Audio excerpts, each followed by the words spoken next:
సమయంలో ఉప ముఖ్యమంత్రి పవన్ కళ్యాణ్ తను ప్రాతినిధ్యం వహిస్తున్న పీఠాపురం నియోజకవర్గంలో భీమవరం డిఎస్పీ పరిధి ఆ డిఎస్పీగా ఉన్న జయసూర్య అనే ఆయన ఆ పద్ధతి లేకుండా ప్రవర్తిస్తున్నారు. పేకాట్లు ఇవన్నీ కూడా బాగా పంచాయతీలు అవన్నీగా మారిపోతున్నాయి. ఇంకోటేమో కూటమి వీళ్ళ మధ్యలో కూడా ఆయన కొంచెం పెంచుతున్నారు. ఇట్లా రకరకాల ఫిర్యాదులు నా దృష్టికి వచ్చాయి. నేను వీటి మీద మీరు విచారణ జరపండి అని జిల్లా ఎస్పీకి ఆయన ఆదేశించారని వార్తలు సాయంత్రానికి. తర్వాత నాకు తెలిసిందేమంటే ఈవెన్ తన కార్యాలయంలో కూడా ఆయన కార్యాలయం నివాసం ఒకటే మంగళగిరి దగ్గర, అక్కడ కందుల దుర్గేష్ను తర్వాత నాదెండ్ల మనోహర్ను కూడా మంత్రులు తన పార్టీకి చెందిన వాళ్ళని కూడా పిలిచి కొంత చర్చ పరిశీలన కూడా చేశారు అని. అంటే ఉప ముఖ్యమంత్రికి రాజ్యాంగపరంగా ఏమీ ప్రత్యేకమైనది లేదు కదా, పార్టీ పరమైన మాట్లాడుకుంటే వేరే విషయం. కానీ వేరే శాఖ హోంశాఖకు సంబంధించి ఆయన ఆదేశాలు ఇవ్వటము, రెండవ సమీక్ష కూడా జరిపి 2-3 మంత్రులను కూర్చోబెట్టి సమీక్షలు జరపడం మొదలు పెడితే సమాంతర పాలనలాగా 2-3 పవర్ సెంటర్స్ తయారవుతాయి కదా. ఇట్లాంటి విమర్శలు కొంతమంది ఫోన్లు కూడా చేశారు నిన్న మనం చర్చించిన తర్వాత.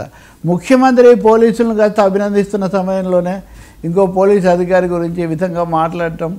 గతంలో కూడా పవన్ కళ్యాణ్ హోంమంత్రి, నేను హోంమంత్రిని కాదు కదా మీరు ఆమెకు చెప్పాలి అది ఇది ఇలా మాట్లాడటం. తిరుపతిలో ఘటన జరిగినప్పుడు కూడా వాళ్ళ వైఫల్యం అని చెప్పడం. అంటే పోలీస్ శాఖ మీద ఇంకా చెప్పాలంటే హోంమంత్రి మీద కొంత అసంతృప్తిని భిన్నస్వరాన్ని ఆయన వినిపిస్తూ వస్తున్నారు. నిన్న ఒకవైపునేమో ఈ పొలిటికల్ సోషల్ దీనిలాగా తయారైన ఈ ఘటన, ఇలాంటప్పుడు ఆయన ఇది మాట్లాడడం అన్నది నిజానికి కొంచెం ఇబ్బందికరమైన పరిస్థితిలాగా తయారైంది.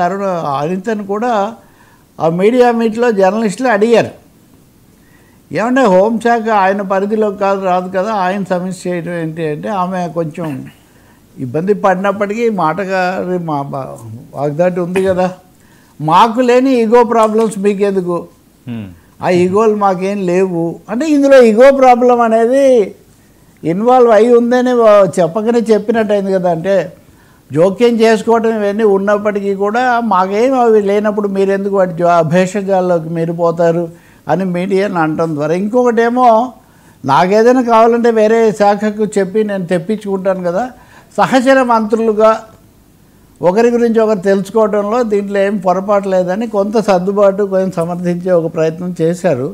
ఆ చేయడంలో ఇంకొక అంశం కూడా కోణం మీదకి వచ్చింది. మరి జన సైనికులు ఏమంటారో తెలియదు. సహచర మంత్రులు అంటే ఉప ముఖ్యమంత్రి, ఆయన ఉప ముఖ్యమంత్రి అనే మాట కూడా ఆమె అన్నారు జాగ్రత్త కోసం.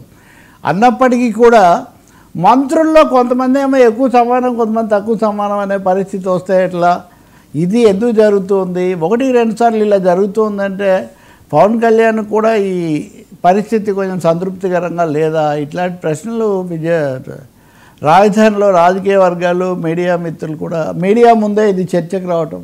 అది అయిన తర్వాత ఇంకో ప్రశ్నగా పూర్తిగా సమాధానం చెప్పకుండానే అవన్నీ మీరే చూడాలి, మీరే ఆలోచించాలి ఇట్లా ఏదో జనరల్గా చెప్పి వెళ్ళిపోయారు. సో అది ఆ ఘట్టం మటుకు ఈ సమయంలోనే పవన్ కళ్యాణ్ చెప్పడం, ఈమె ఇక్కడ మాట్లాడుతున్న సమయంలో అది ముందుకు రావటం మటుకు కూటమికి. ఇంకోటి చంద్రబాబు కూడా ముఖ్యమంత్రికి కూడా కొంచెం చికాకైన విషయం కదా, ఆయన బాగా ఉందని చెప్తుంటే.